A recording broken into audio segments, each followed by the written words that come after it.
महिला आरक्षण को लेकर देश में सियासत तेज हो गई है। विशेष स्तर के बीच जंतर मंतर पर महिला कांग्रेस ने बड़ा प्रदर्शन किया है। 33% आरक्षण में SC, ST, OBC महिलाओं का हिस्सेदारी की मांग उठाई जा रही है। इस दौरान अलग लांबा ने आज सरकार पर निशाना साधते हुए कई सवाल खड़े किए हैं।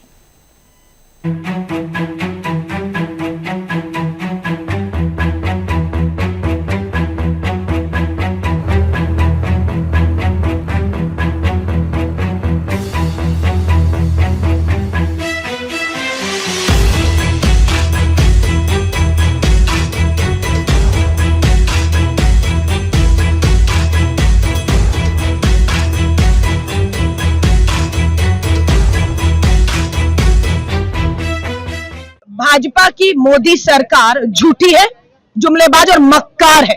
झूठ बोल रही है कि कांग्रेस और इंडिया अलायंस महिला आरक्षण का विरोध कर रहे हैं। ये सरासर झूठ है। हम मांग करते हैं कि महिला आरक्षण कानून को आज लागू करो और अब भी लागू करो। ये हमारी मांग है। हमारी मांग है कि आप ओबीसी बहनों को वंचित नहीं रख सकते हैं। आप ओबीसी बहनों को भी इस आरक्षण में बराबर का अधिकार और आरक्षण दीजिए। ये हमारी मांग है। ये कहते हैं कि 2011 को आधार बनाकर हम ये लागू करेंगे। हम कहते हैं कि आप जाति जनगणना से फिर धोखा कर रहे हैं। आप नहीं कराना चाहते जाति जनगणना, इसलिए आप 11 को आधार बना रहे हैं। हम कहते हैं कि आप कह रहे हैं ना 26 में होगा जाति जनगणना, 27 तक पूरा हो जाएगा। चुनाव तो 29 में है, तो 26 और 27 में होने जा रही जाति जनगणना को ही आपको आधार बनाना, ये हमारी मांग है। ये कहते हैं कि हम 543 सीटों को 850 करने वाले हैं आज। हाँ, परिसीमन का जो आंकड़ा है, जो तरीका है, फार्मूला, उसमें दक्षिण भारत, उत्तर पूर्वी भारत अन्याय होते हुए देख रहे हैं कि उनकी सीटें नहीं बढ़ रही, लेकिन उत्तर भारत के लोगों की सीटें बढ़ेंगी। आज हम फिर ये कह रहे हैं कि आप परिसीमन की बजाय अभी जो 543 सीटें हैं उसी में 33% आरक्षण कर दीजिए। ओबीसी महिलाओं को आरक्षण दे दीजिए और आरक्षण को लागू कर दीजिए, अभी से लागू कर दीजिए।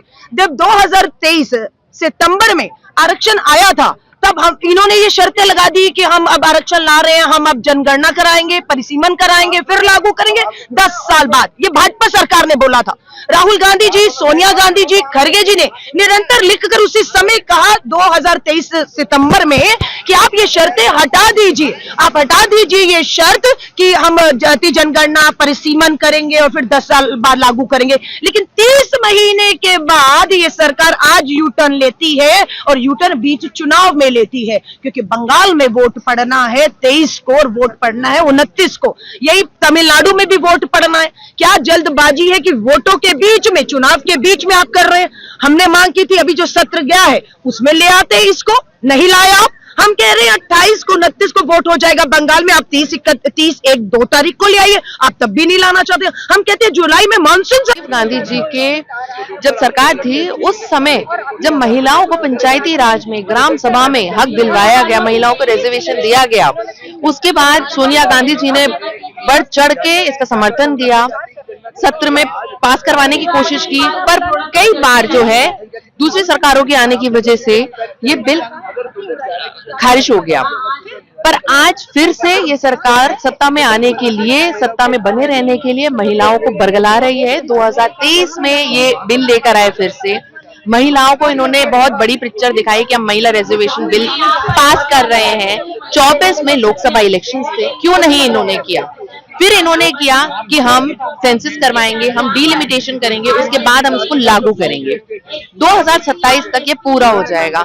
हमारी मांग ये है कि SC, ST, OBC महिलाओं को जो रिजर्वेशन विद इन रिजर्वेशन मिलना चाहिए, ताकि सेंसस और डिलिमिटेशन के बाद उनका हक सुनिश्चित किया जा सके और जो उनका हक है वो उनको सही तरीके से मिल सके और उनका रिप्रेजेंटेशन विधानसभा में और लोकसभा में जितना होना चाहिए उतना हो सके और आवाज महिलाओं की पॉलिटिक्स में भी बुलंद हो सके। यही हमारी मांग। मैं समझता हूँ कि इस बिल का 2023 में कांग्रेस पार्टी ने जबरदस्त तरीके से समर्थन किया था और सोनिया जी ने तो तभी कहा था इसको तुरंत लागू करो, और साथ में ये भी डिमांड की थी इसमें SC, ST, OBC की महिलाओं को भी हिस्सेदारी, भागीदारी सुनिश्चित होनी चाहिए। लेकिन उस वक्त बीजेपी ने ये कह के टाल दिया था कि 2029 में हम इसको लागू करेंगे, क्योंकि 2027 में जाति की गणना होकर डाटा सामने आएगा और डाटा के हिसाब से लागू करेंगे।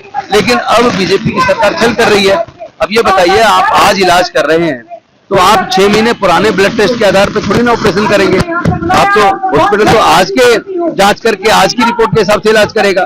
तो फिर जाति की जनगणना 33% महिलाओं को हिस्सेदारी लोकसभा के अंदर देने की जो बात चल रही है, संसद के अंदर जो देने की बात चल रही है, तो उसमें 2027 में जब जाति की गणना होकर डाटा आएगा, उसमें एक्यूरेट SC ST OBC की जो जनसंख्या सामने आ जाएगी, तो उसी हिसाब से उनकी सीटें निर्धारित होंगी, तो उनको ज्यादा सीटें मिलेगी। लेकिन आज बीजेपी की सरकार उनसे छल कर रही है। वो 2011 के डाटा के हिसाब से करके कम से कम SC ST की अकेले की 30 से 35 सीटें खजाने के चक्कर में, तो ये हम होने नहीं देंगे। और हम लोग बहुत मजबूती से महिला आरक्षण के समर्थन में हैं।